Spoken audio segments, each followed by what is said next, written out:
Problemado ka pa rin ba hanggang ngayon? Hindi pa rin ba mawala-wala ang puot at galit sa puso mo kahit napakatagal na ng isyu mo sa iyong kapwa? Hindi ka ba nagtataka kung bakit hanggang ngayon ganyan pa rin ang nararamdaman mo? Hindi ka ba napapagod sa sitwasyong iyan na parang araw-araw ay galit ka sa mga nakapaligid sa iyo? Galit ka sa mundo.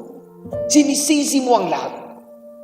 At ngayon, iiyak ka dahil nababagabag ka palagi. Hindi mo pa rin mapansin na ikaw at ikaw lang ang gumagawa ng sakit ng kalooban mo, ng mga problema mo. Sinasaktan mo lang sarili mo.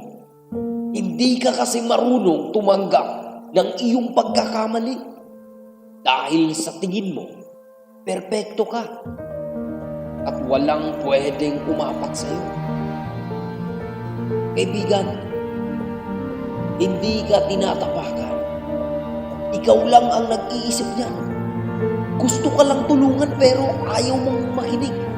Ayaw mong mapagsabihan dahil hindi ka marunong tumanggap ng iyong pagkakamali.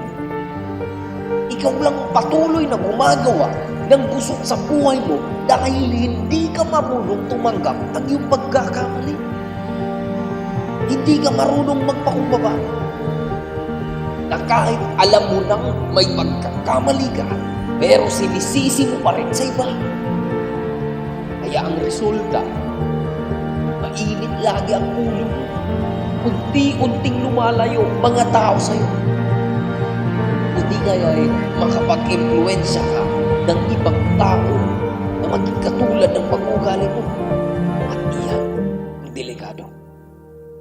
Kaibigan, maawa ka sa sarili mo. Alam kong sa mga oras na ito ay patuloy kang nasasaktan. Nababagabag, hindi mapakali. Dahil kahit saan ka pumunta, kukulitin at kukulitin ka iyong konsensya. Lalabas at lalabas ang mga tinatago mong baho. Lalabas at lalabas ang tunay mong kulay. Kaya tama na ang pagpapanggap. Dahil sigurado akong liliit ang mundo mo at mapag-iiwanan ka nito. Tama na ang pagmamataas sa iyong kapwa. Tama na ang paninisi mo ng iyong pagkakamali sa ibang tao. Dahil kung iniisip mo na sila ang dahilan ng problema mo, ay nagkakamali ka. Maaaring may nagawa silang mali sa iyo, pero isipin mo rin na hindi aabot sa puntong iyan ang sitwasyon mo ngayon kung ikaw ay wala ring nagawang pagkakamali. At kung patuloy pa rin nangyayari yan sa buhay mo, sa palagay ko, hindi na sila ang may problema. Ang ugali mo. Kaya tama na ang mga reklamo. Tama na ang mga palusot. Dahil walang magagawa ang mga iyan, kundi ang masilain ka pababa. Maaaring hindi ang mga tao, kundi ang panahon. Dahil darating ang oras na may kalalagyan ng iyong mga ginagawa.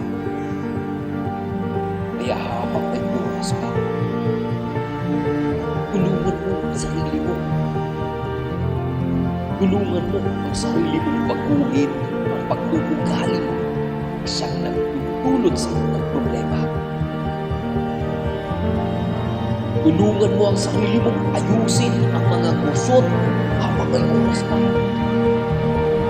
Sana ay natuto ka na sa mga naranasan mo ang tumanggap ng pagkakamali at matutong patawad.